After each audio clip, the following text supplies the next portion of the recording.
When I made my first cost of living video, it was just me and my husband living in Belgium. I did share an estimated budget for a family, but honestly, that time I was not a mother, so it was estimation based on my research. Now we have a 1.5-year-old son, and oh my god, this new expense alone cost us as much as our rent. Stay tuned to find out what it is. So today I'm going to share what our family of 3 actually spends on our main living costs in Ghent. And watch till the end because I will also share a few personal tips to keep these costs under control. Before we start, this is not an average cost of every family living in Belgium. This is our actual expense: 2 working parents, 1 toddler, a 2-bedroom apartment in Ghent. So your account can actually be completely different depending on your city, your income, childcare, and whether you have a car. But if you are moving here with a young child, this will give you a good starting point. So without any further ado, let's get started. Our biggest fixed expense is our home. We pay 900 euros in rent and additional 100 euros in maintenance charges for an apartment with 1 living room and 2 bedrooms. And when it was just me and my husband, a single bedroom was enough. After having a child, the extra bedroom space really matters. You have the cot, the toys, stroller, and somehow one tiny person comes with more things than 2 adults. Trust me, the apartment fills up very fast. I would like to emphasize that our 1000 euros rent in Ghent is actually on the lower side. People we know are easily paying between 1200 to 1600 euros for a similar size apartment. A city center home or a newer apartment or a 3-bedroom apartment, for example, will cost even more. So take this 1000 euros just as a reference. For electricity and gas, we currently pay 160 euros per month. This is an advance that we pay towards our annual bill, which is adjusted at the end of the year based on the total yearly usage.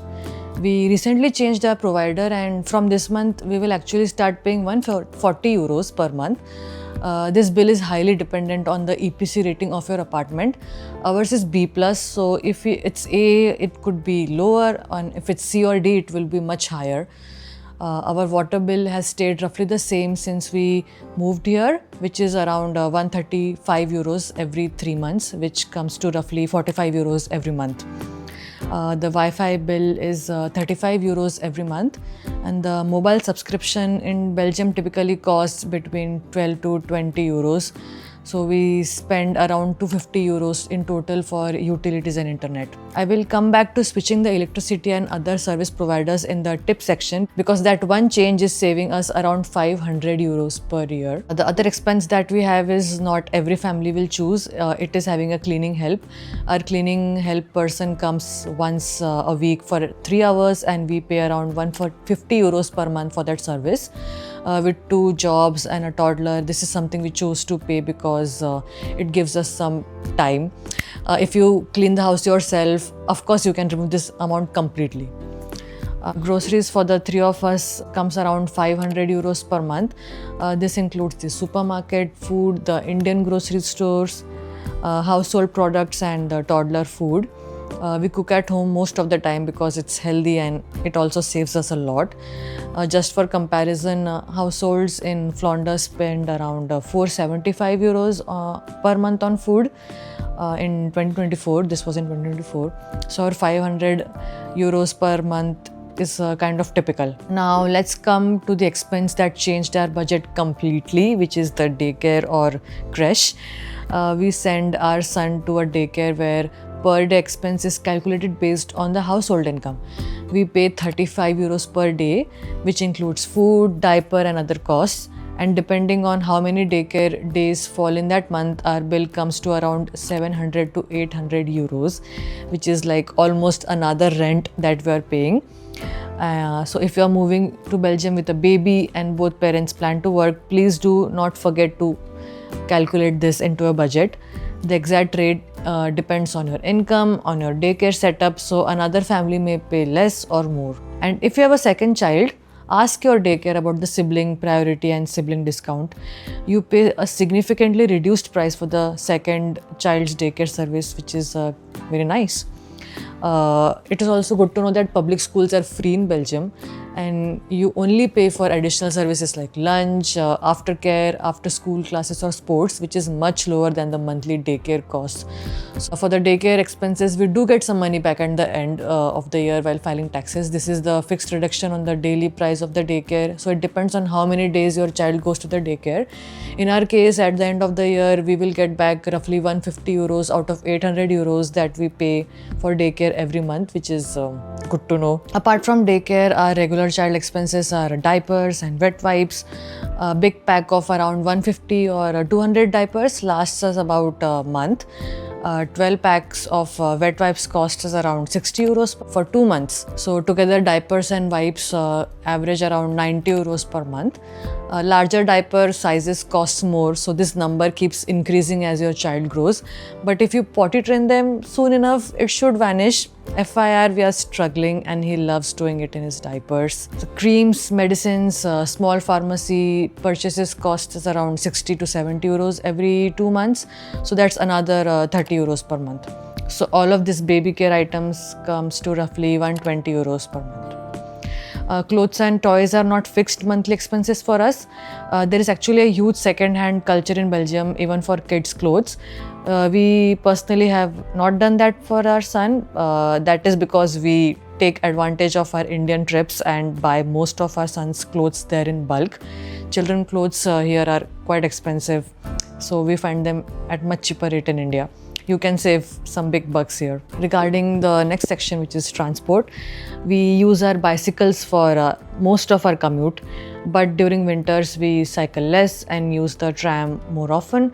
So on average we spend 50 euros every month. We also have a company car, and fuel within Belgium is covered, so this also reduces my net salary every month by 350 euros. If you own a car privately, you need to add the car payment, insurance, fuel, maintenance and taxes. For us, it's much cheaper than owning the same car privately. Regarding the office lunches and takeaways, both me and my husband, we both work hybrid, and on office days we usually eat outside. Honestly, I don't have the time and energy to prepare meals for office as well. My husband goes more often to the office and spends around 100 euros per month. For me, it is literally half, so I pay 50 euros. Then there is occasional takeaway and some family outings, so we roughly keep 250 euros for that category. This is one of those expenses that you don't notice immediately. It is just one office lunch here, one takeaway there, and by the end of the month it adds up. That is why we keep it separate from the groceries. So now let's add all of the expenses, which comes rent and maintenance 1000 euros, utilities and internet around 250 euros, cleaning help around 150 euros, groceries 500 euros, a daycare or creche around 800 euros, diapers, wipes and health items around 120 euros, transport around 50 euros, office lunches, takeaways, outings around 400 euros, and that comes to a total of 3270 euros. So our family ends up spending around 3300 euros per month. This does not include the insurance, the clothes, toys, holidays, furniture, big expense, medical bill or one-time big purchases. What changed after having a child? Housing, rent and groceries increased, but daycare is what completely changed the calculation. A child also adds many small costs: the diapers, hospital, pharmacy visits, clothes, activities. One by one, they don't look scary, but together they matter. So don't take this as every family needs exactly 3300 euros.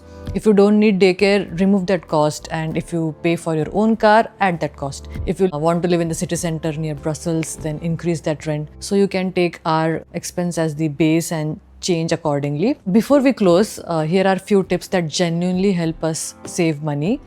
First, get a bicycle. It's a no-brainer. Belgium is a very cycle-friendly country, so you won't feel too much friction getting started. Use it for groceries, office, going into the city. Trust me, you will love it, and it can reduce your transport cost by a lot. Second, be smart about the housing, like living outside the city center or a bit outskirts can save you a lot of rent, but always check the EPC or energy rating as well.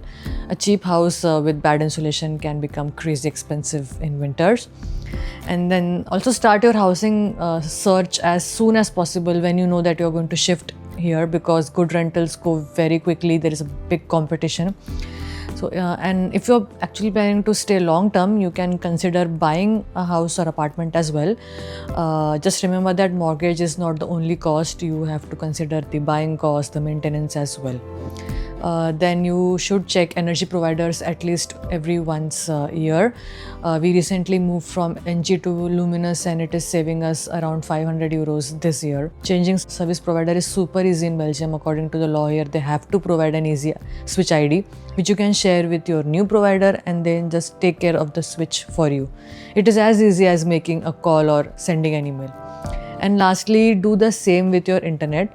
Don't keep paying the same providers for years without checking. Providers like Scarlet and Mobile Vikings can be cheaper and providing the same service. A little comparison can save you money every single month. So I hope this gave you a more honest idea of what family life in Belgium costs. Not a perfect budget formula, I know, but our actual numbers and the choices that we made. If you're planning to move here with children, add your questions in the comments. I would also like to know which expense surprised you the most. And if this video helped you, subscribe for more information about expat life in Belgium from our personal experiences. I have a lot to share. Thank you so much for watching. See you in the next one. Bye.